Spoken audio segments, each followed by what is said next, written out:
Most towns have that one person who serves as the North Star.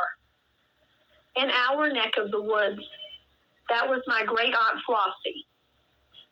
Now, if you closed your eyes and pictured Flossie, you'd probably smell peppermint and high-quality starch.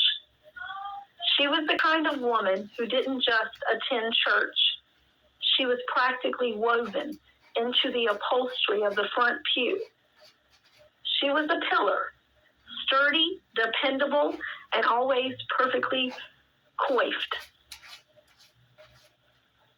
But there is one story Flossie told that usually stayed off the church prayer chain. It's the story of why, on one particular Saturday in 1961, Flossie May, for the first and only time in her life, missed her hair appointment. The routine. It was a crisp morning, the kind where the North Carolina air feels like a fresh sheet.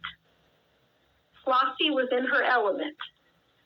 She had her 1961 convertible top down, her silk scarf tied just so under her chin to protect her hair from the breeze. Saturday morning meant one thing: the cut and curl on East Salem Street. She was humming a hymn, her hand steady on the wheel, turning the corner onto East Salem, just like she'd done 1,000 times before. But as the tires transitioned from the asphalt, the sound changed. The smooth hum of the road became a rhythmic crunch, clatter, crunch, clatter. The shift. Flossie slowed down, blinking against the sun.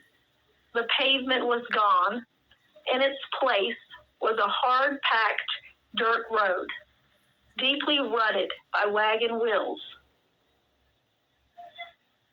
She didn't have time to process the road before her, before she saw the men. Two fellas, dressed in heavy wool trousers and suspenders that had seen better decades, step out of a swinging door of a building that smelled, even over her car's exhaust, of stale beer and sawdust, a saloon. One of the men stopped dead in his tracks. He rubbed his eyes, nudged his partner, and pointed a calloused finger right at Flossie's shiny chrome-trimmed convertible. What in the name of heavens is that contraption? His voice carried clearly in the quiet morning air. Flossie didn't answer. She couldn't. She looked toward the mercantile across the street, where women in long, heavy skirts and deep-brimmed bonnets were stepping onto the boardwalk. They weren't just looking, they were staring, with the kind of suspicion usually reserved for a circus act or a miracle. The U-turn. Now, Flossie May was a woman of faith, but she was also a woman of immense common sense. She looked down at her dashboard, all chrome and futuristic dials, and then back at the hitching post and the horse manure steaming in the street. She realized she wasn't just on the wrong street. She was in the wrong century. That still, small voice we hear about in Sunday school. It wasn't whispering to Flossie that morning. It was shouting, "Turn around, Flossie, turn around now." She didn't hesitate. Right there, in the middle of what should have been West Main Street, where the Rexall Pharmacy and the cinema ought to be, she gripped that steering wheel.